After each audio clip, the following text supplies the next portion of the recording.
Que l'ébéniste est surtout un homme qui plaque des surfaces et des plaques décoratives, c'est-à-dire il plaque avec des petites essences de bois différentes, de différentes couleurs, afin de créer un motif décoratif pour valoriser le projet.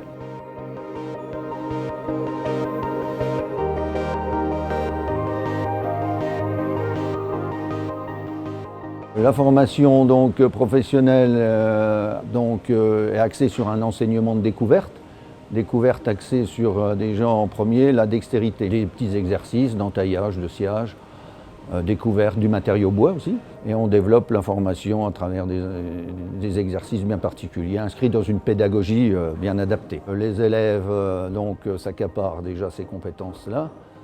Et par la suite, en deuxième année, dit terminale CAP, là on concrétise, c'est-à-dire on rentre dans la réalisation d'un projet complet, donc la fabrication d'un meuble avec toute une démarche pédagogique inscrite dans un processus de fabrication.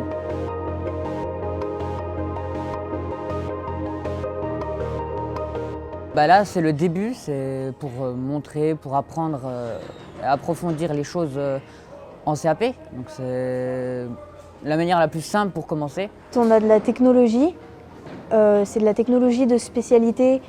On fait aussi plein de cours sur les machines, les outils qu'on utilise, comment on s'en sert. On a des matières générales aussi et de l'art appliqué.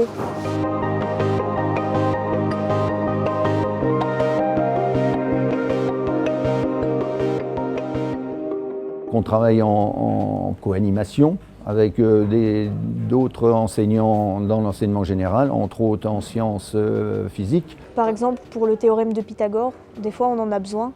Et ceux qui n'y arrivent pas, les professeurs principaux vont venir faire des cours spécifiques pour aider. Alors j'aborde les notions fondamentales en cours classique, toujours. En disant, voilà, cette notion-là, je préférerais l'aborder avec vous en atelier, plutôt que de l'aborder de manière très formelle en cours. Donc pour nous, c'est une approche tactile, c'est-à-dire qu'on leur fait voir, on leur fait comprendre que ce qu'on leur apprend en mathématiques, c'est pas inutile, bien au contraire. Donc pour nous, c'est passionnant. Vraiment, ils sont là pour nous rebooster, pour nous aider, et ils vont pas nous laisser décrocher en fait. Avec les professeurs, on a notre rapport élève-professeur, mais on a aussi le rapport genre un peu amical sans vraiment l'être. Donc on peut rigoler de tout et de rien, voilà, c'est une bonne ambiance en fait. Par exemple, quand de temps en temps on est en avance, on peut aller dans les autres ateliers pour aller voir comment font les autres, voir d'autres manières de faire, etc.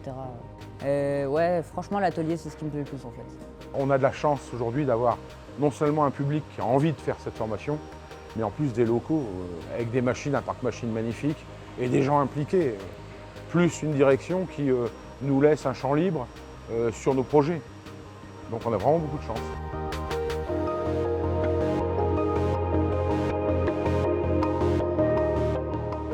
En fait, je compte faire mes 2 ans de CAP, aller faire 2 ans de BMA et un CAP marketeur après.